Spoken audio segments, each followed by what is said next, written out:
Ontem a gente começou a conversar sobre essa frase que está na camisa do bocado de gente que está ali. Ela é a frase que resume aquilo que nós chamamos de missão integral, ou missão na íntegra, que se propõe a divulgar e propagar e executar o Evangelho na sua forma integral para o homem todo. A frase é assim: o Evangelho todo para o homem todo. A gente pode resumir talvez o que a gente conversou ontem, para você não ficar perdido na conversa, em uma frase que a gente citou ontem. Não peça a Deus para alimentar o faminto quando você tem comida e abundância na sua casa. Deus não vai mandar a cesta básica na cabeça de quem está com fome. É você que vai levar a comida para essas pessoas. Nós somos as mãos e os pés de Deus nesse mundo. Nós somos os responsáveis por esse mundo. A gente aprendeu isso lá com um mandato cultural. Esse mundo precisa ser cuidado por nós, das plantas aos outros homens. Isso é nossa responsabilidade. Não é responsabilidade de mais ninguém. É minha e sua. Só que aí tem um detalhe, e aí é sobre isso que a gente vai conversar hoje. O Evangelho todo para o homem todo é algo que talvez pode não ser tão complicado. Se eu tiver muita comida em casa, eu vou sair na rua e vou distribuir, tá ok. Mas eu quero acrescentar mais um todo nessa frase. E aí talvez é que comecem os problemas, e é sobre isso que a gente vai ver hoje. O Evangelho todo para todo homem todo. Deu para entender? Vou trocar a palavra. O Evangelho todo para qualquer homem todo. E aí a gente vai ver que as coisas começam a ficar complicadas. Sabe por quê? Porque no fundo, a gente se acha muito bom. No fundo, a gente se acha melhor do que os outros. E aí esse qualquer homem todo, ou esse todo homem todo, começa a fazer com que a gente pense duas vezes antes de executar a missão integral. Enquanto eu estava pensando nesse problema que talvez a gente tenha, eu me lembrei de uma conversa que eu tive com a minha mãe há quase 20 anos atrás. Eu devia ter uns 18, 17 anos mais ou menos. E eu tinha acabado de me converter, e aí eu estava, sabe quando a gente converte, fica querendo falar para todo mundo e tal. E um outro detalhe, eu era coroinha do padre, e a minha mãe é muito católica. E aí quando eu me converti foi um problema lá em casa, porque aí a minha mãe não gostou muito da história.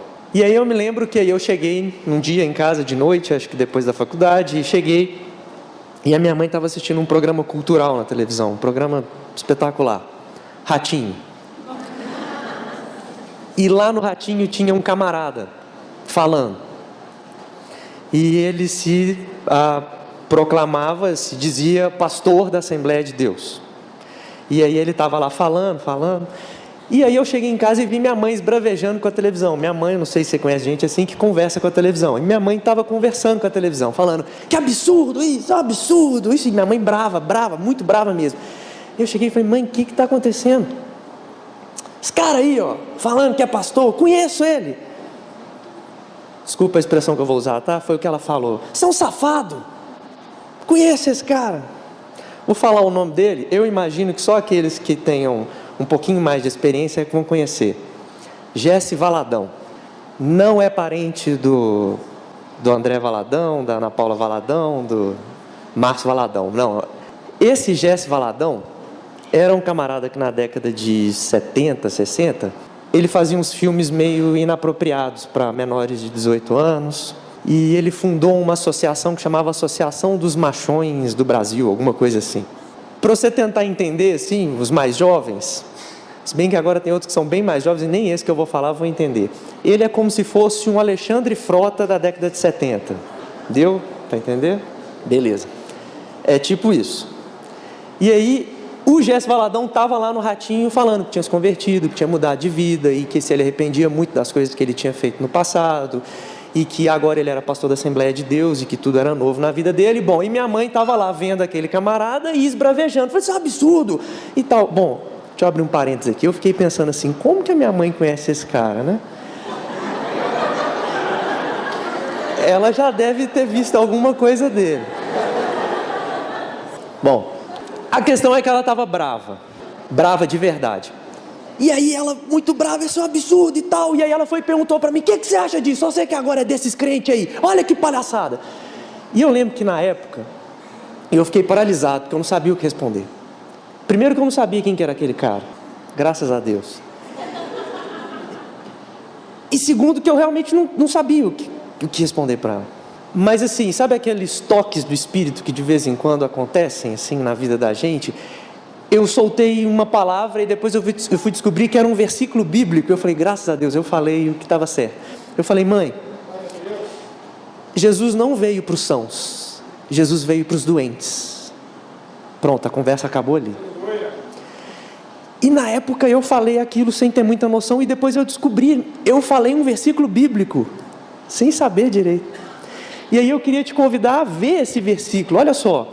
Está lá em Mateus capítulo 9, versos 10 a 13. Vai ser projetado para a gente ganhar nesse tempo. Você nem precisa procurar. Olha só o que fala assim. Jesus, estando Jesus em casa, foram comer com ele e seus discípulos muitos publicanos e pecadores. Vendo isso, os fariseus perguntaram aos discípulos dele, por que o mestre de vocês come com publicanos e pecadores? Ouvindo isso, Jesus disse, não são os que têm saúde que precisam de médico, mas sim os doentes. Vão aprender o que significa isso. Desejo misericórdia, não sacrifícios, pois eu não vim chamar os justos, mas pecadores. Quase 20 anos depois, esses mesmos questionamentos que a minha mãe fazia, continuam. E sabe qual é o problema? Às vezes sou eu mesmo que me questiono essas coisas. Porque outro dia a Monique Evans converteu. E aí eu me perguntei, fala sério. O Guilherme de Pádua virou pastor na Igreja Batista da Lagoinha. E aí eu pensei, fala sério. Foi minha mãe não. É um problema, né? Porque quando a gente coloca mais um todo aqui nessa frase, a gente vê que eu não estou disposto a fazer a missão integral para qualquer um, para todo homem. Não, tem homem que eu faço, agora tem uns que eu não quero nem chegar perto. E isso é um problema. Eu queria te convidar a ler um versozinho muito pequenininho, que está nesse mesmo Evangelho de Mateus.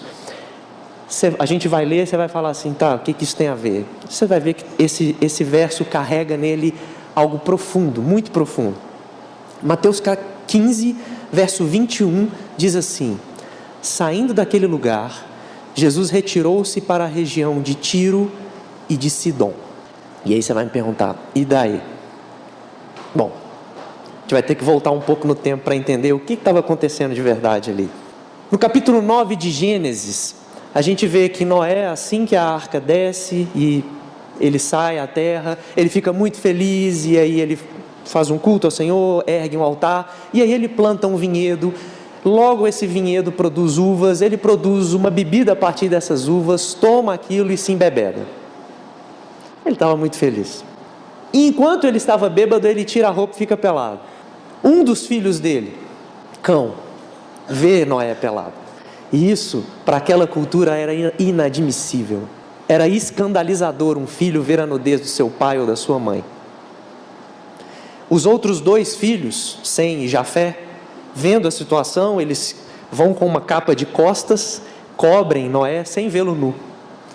E quando passa a bebedeira de Noé, quando passa a ressaca, os dois irmãos contam para Noé, olha, Cão te viu pelado. Noé amaldiçoa Cão. Noé diz, você será um errante pela terra. Você será servo dos seus irmãos. Você não deveria ter feito isso comigo. Uma ferida foi aberta entre pai e filho. Cão gerou Canaã. E Canaã gerou Sidom. Ontem a gente viu isso, que a terra que as pessoas habitam geralmente tem o nome daquele que primeiro habitou nela. Então, quando Jesus vai para Sidom, ele está indo para a terra onde primeiro habitou o Sidom amaldiçoado, filho de Canaã, filho de Cão. A questão é que em Juízes 10 a gente vê que Sidom, aquela nação, não mais o homem, mas a nação Sidom, invade Israel e oprime os israelitas.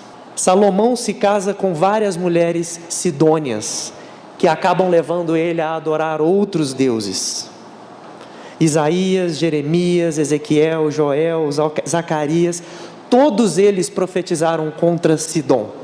Há uma mulher sidônia muito famosa chamada Jezabel, foi uma das esposas mais proeminentes de Salomão. Ela era sidônia e fez com que Salomão profanasse o templo, levasse deuses estranhos para dentro do templo do Senhor. Os sidônios sempre estavam em guerra com Israel. Então, pelo que eu estou supondo aqui, você está vendo aqui, os sidônios são os maus da história, são os vizinhos indesejados, é o império do mal que mora do lado, os opressores que moram ali do lado. É o povo ruim, é aquele povo que eu não quero nem olhar na cara. Gente ruim mesmo, sidônios, habitantes de Sidom, filhos de Sidom, amaldiçoados por Noé. E aí isso nos traz de volta ao verso 21 do capítulo 15 de Mateus, com Jesus indo para Sidom. Vocês percebem que Jesus não levou em consideração a relação de guerra que tinha entre o povo dele, Judá, Israel, e os sidônios? Isso não fez a menor diferença para Jesus. Bom, o que há de relação entre nós? Não me interessa. Sidom é citado aproximadamente 47 vezes na Bíblia, todas de forma ruim, todas.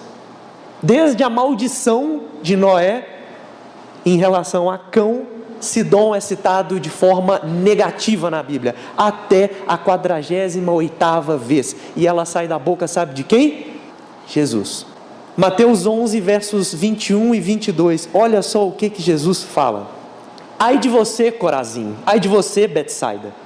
Porque se os milagres que foram realizados entre vocês tivessem sido realizados em Tiro e em Sidom, há muito tempo elas se teriam arrependido, vestindo roupas de saco e cobrindo-se de cinzas. Mas eu lhes afirmo que no dia do juízo haverá menos rigor para Tiro e Sidom do que para você. Só para vocês saberem, Corazim e Betsaida são cidades dentro de Israel. São cidades do povo do próprio Jesus, judeus, de carne, osso, de sangue, povo do povo. E aí Jesus fala, olha, esse povinho que mora aqui dentro é ruim, bom mesmo são os sidônios. Estão entendendo que foi isso que ele disse? Porque se o que eu fiz aqui, se eu tivesse feito lá, eles já teriam se arrependido e agora eles estavam vestindo roupa de saco e já estavam de joelhos, adorando o meu Pai. Eu fiz entre vocês, vocês não fizeram nada. Mas se eu tivesse feito lá, a história é diferente. E por que isso é interessante? Porque os sidônios eram considerados pagãos, imundos, filhos do diabo, que não merecem atenção, que deveriam ser mortos. Tudo isso em contraste com a história do povo de Deus, os judeus. Eles diziam sobre si mesmo, nós somos os fiéis, somos os escolhidos, somos filhos de Abraão, somos aquele que Deus escolheu para viver a promessa, somos os bons.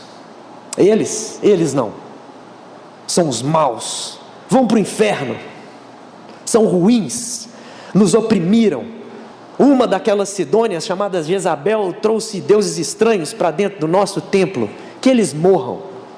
Em outras palavras, nós estamos dentro, eles estão fora. Eu vou, ele não. E aí o que Jesus faz? Vira a mesa, inverte a lógica da história, e ele afirma que os sidônios poderiam estar em melhor situação do que os filhos de Israel. Em outras palavras, Jesus fala que é melhor ser um sidônio do que ser um religioso que pensa que os sidônios são maus. É preferível ser alguém de Sidom do que ser alguém de Israel que olha para os sidônios e pensam, maus.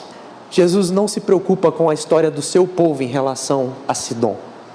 Ele vai para Sidom, e depois, se você quiser continuar lendo o texto, você vai ver que ele vai para curar essa ferida que foi aberta lá em Gênesis 9. E detalhe, ele foi curar gente de verdade. Jesus foi para Sidom e curou pessoas, curou enfermidade das pessoas, dentro de Sidom, o império do mal. E sabe o que é legal? Quando ele é questionado pelos fariseus, e aí eu volto lá, pedi para voltar lá naquele primeiro verso que a gente leu lá, que foi o verso que eu soltei sem querer para minha mãe. Mas como eu falei, só uma parte, tinha todo um contexto. E é esse contexto. Quando foram comer na casa dele, pecadores, publicanos, gente ruim também, e estava comendo na casa de Jesus. E aí os fariseus vão e perguntam: por que o mestre de vocês aí fica comendo com esse povinho? Fica comendo com essa gente aí? Eu tenho a impressão que, quando ele é questionado pelos fariseus, a resposta de Jesus, ou a vontade de responder dele seria: a questão não é porque eu vou buscá-los, esses pecadores. A questão não é porque eles comem à minha mesa. A questão não é porque eu vou para Sidom. A questão é: por que vocês não foram? Por que vocês não convidaram pecadores e publicanos para comer na sua mesa? Por que vocês não curaram esses homens feridos? A questão não é porque eles comem na minha. A questão é porque eles não comem na sua. Jesus nos chama para sermos formados como médicos.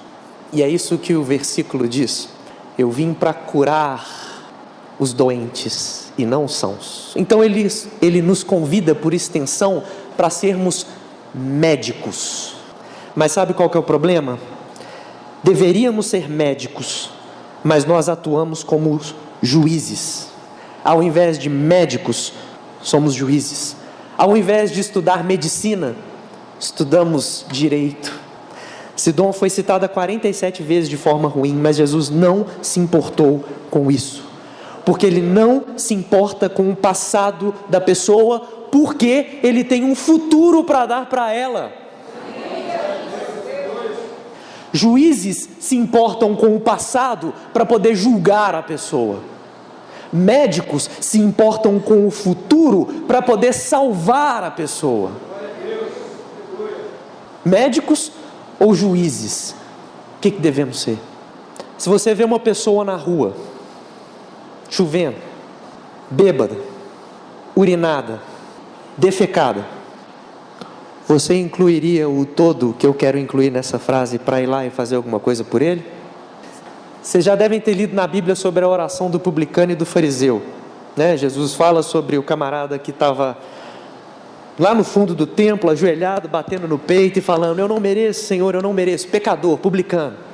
E o fariseu lá na frente, lá bonitão, falando: ainda bem que eu não sou como aquele publicano. Sabe qual que é o grande problema? É que nós aprendemos na igreja que nós devemos fazer a oração do publicano uma única vez. Quando nós nos convertemos, eu ajoelho e falo: Senhor, eu não. A partir dali, todas as nossas orações são a do fariseu. Eu queria te convidar a fazer a oração do publicano todos os dias na sua vida, porque você não é melhor do que ninguém. Então quer dizer que a gente deve odiar os nossos inimigos e matar aqueles que são diferentes de nós? Não. Jesus fala que a gente tem que amá-los. Será que a gente tem que fazer julgamento sobre quem está dentro, quem está fora, quem é bom, quem é mau? Bom, seja qual for o sistema, ou a categoria, ou os rótulos que você tiver aí na cabeça, que você imaginar, tem uma boa chance de Jesus, no fim das contas, virar essa lógica de cabeça para baixo. Ele acabou de fazer ali. Sabe aquelas pessoas que você fala assim: ah, está dentro, está fora e tal. Para de fazer isso. Para de fazer isso. Ah, esse merece, esse não merece. Olha lá, ó, tá lá, bêbado. Fazer o quê? Eu não bebo, não fumo. Tomo banho, passo perfume. Que não, bêbado. Passou a noite toda na cachaça lá. Tem que sofrer mesmo. Bem feito.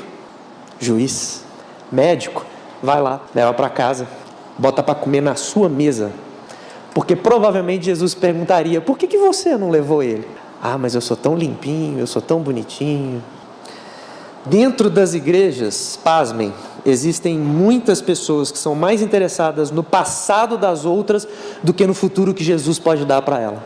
Estou falando isso dentro da igreja, tá? Não estou falando da minha mãe, não. Tem gente mais interessada no passado dos outros do que no futuro. A gente prefere ser juiz do que médico. A gente prefere olhar para o passado ao invés de olhar para o futuro. Mas deixa eu te contar um negócio.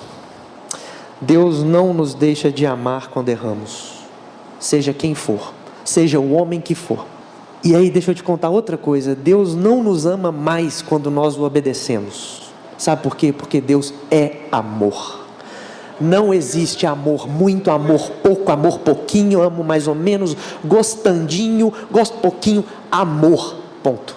Não aumenta, não diminui. É amor pleno, absoluto. E eu não estou falando sobre amor por você não, eu estou falando sobre esse camarada que eu citei lá, ó, deitado na sarjeta, urinado, defecado, bêbado. Sabe o que é o mais absurdo? Deus ama ele igualzinho ele ama você. Igual ele amou os sidônios. Igual ele amou os pecadores, os publicanos que estavam comendo na mesa dele. Você está preparado para fazer a missão integral? Coisa bonita, o evangelho todo para o homem todo. Bota mais um todo nessa frase aí. Vai lá, vai lá. O evangelho todo para todo homem todo. Desde o bonitão, ricão, político, bonitão, até esse que eu citei. Ah não, mas a gente escolhe. Você ama profundamente as pessoas que não merecem nem um pingo de amor? Deixa eu contar uma história para você, história real. Eu conheço um pastor chamado pastor José Roberto Santos, pastor Beto. Ele é missionário, ele foi missionário aqui em Minas, e aí depois ele foi chamado para ser missionário transcultural. E ele foi para Nova Guiné, um país na África, pobre, muito pobre. E ele foi para um lugar longe da capital de Nova Guiné. E dentro dessa cidade que ele foi para uma região rural. Ele, 3 filhos e a esposa. Ele inclusive está aqui agora em BH. Ele veio depois dos 3 anos, de 3 em 3 anos ele veio. Mas na última vez que ele veio, há 3 anos atrás, ele foi contar sobre os 3 primeiros anos dele lá. Ele chegou num lugar e se deparou com uma cultura absurdamente obscurantista, obscura, ocultista, que acreditava em feiticeiras. Tinha uma feiticeira lá que curava as pessoas. As meninas eram mutiladas para que elas não tivessem prazer sexual. Os filhos mais novos que tivessem imperfeições eram matados na hora do parto. Vocês imaginem uma cultura completamente diferente da nossa, escura, onde habitam as trevas. Se você chegasse lá, provavelmente você ia vomitar, tipo os sidônios. E o Beto foi, tipo Jesus. E aí ele chegou naquele lugar, e ele falou que durante 3 anos, ele não fez aquilo que a gente está acostumado a fazer, que é, vou abrir uma igreja, vou distribuir panfletos, vou abrir uma escola bíblica de férias, vou fazer não sei o quê, ele não fez nada disso. Não abriu igreja, não distribuiu panfleto, não fez nada. Sabe o que ele fez em 3 anos? Ele mudou a realidade daquele local onde ele morava. Ele ajudou as pessoas a construírem canais subterrâneos para poder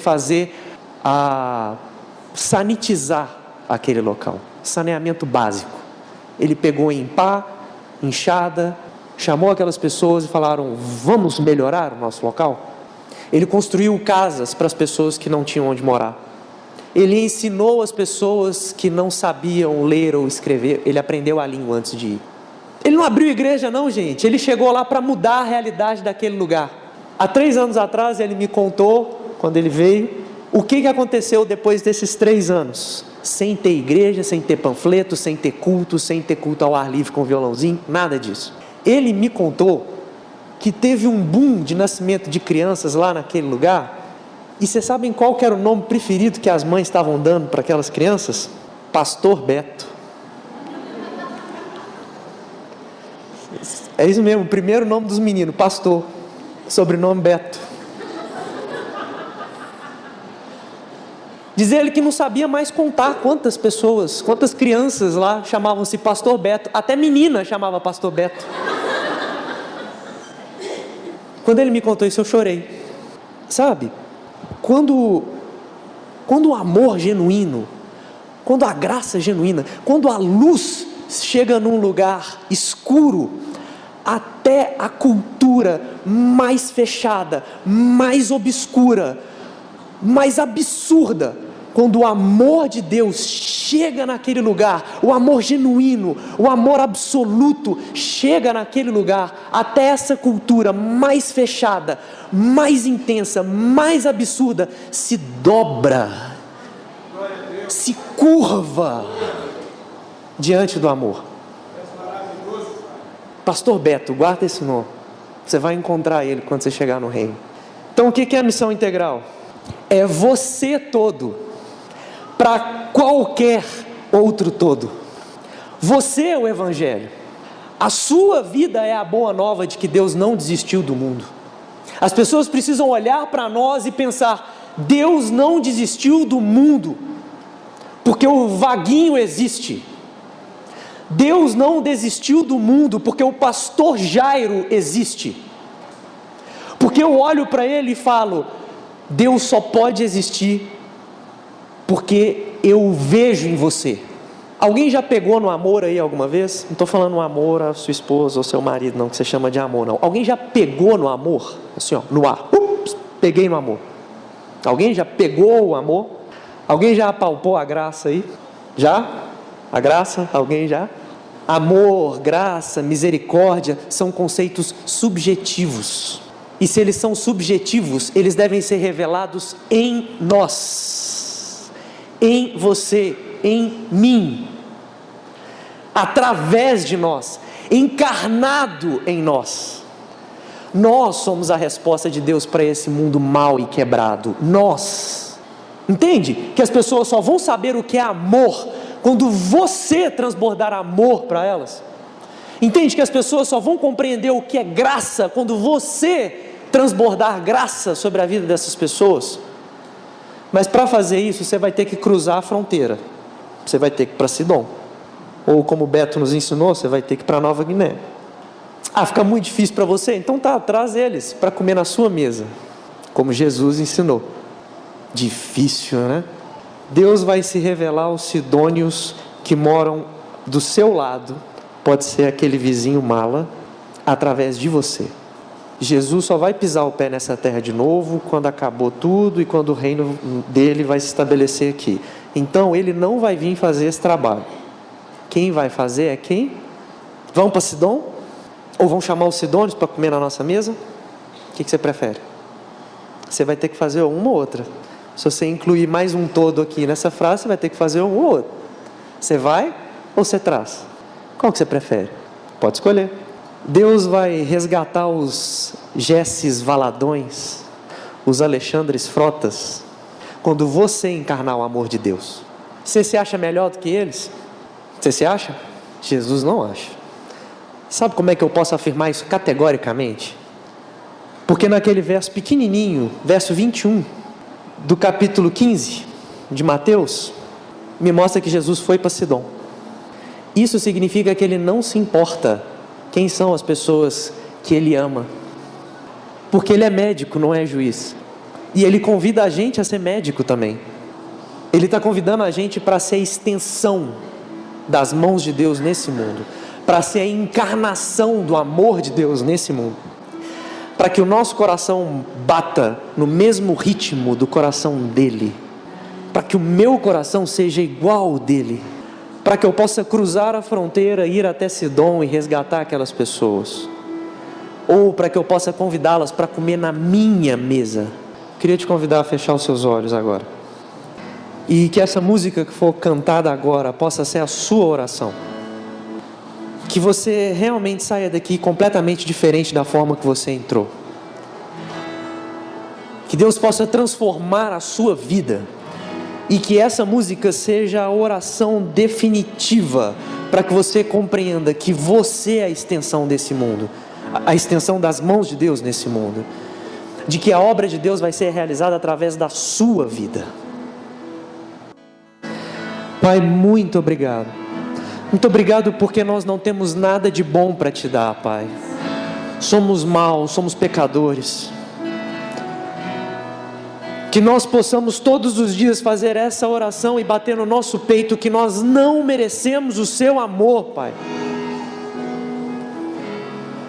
Que no nome de Jesus o Senhor nos faça reconhecer que nós não somos melhores do que ninguém. E que o Senhor nos dê a graça, ó Pai, de irmos para Sidom, de atravessar a fronteira, de quebrar todos os rótulos que nós temos na cabeça, ó Pai, e amar as pessoas como o Senhor ama, Pai. No nome de Jesus, nos dê um coração igual ao seu, Pai. Transforma as nossas vidas, muda as nossas vidas, Pai. Nós queremos ser como o Senhor, ó Pai. Desejamos isso ardentemente, porque queremos ser a sua boa nova. Queremos ser aqueles que, quando olhados, sejam apontados e indicados como a razão desse mundo ainda existir. Dá-nos um novo coração, Pai. Essa é a nossa oração, no nome de Jesus. Amém.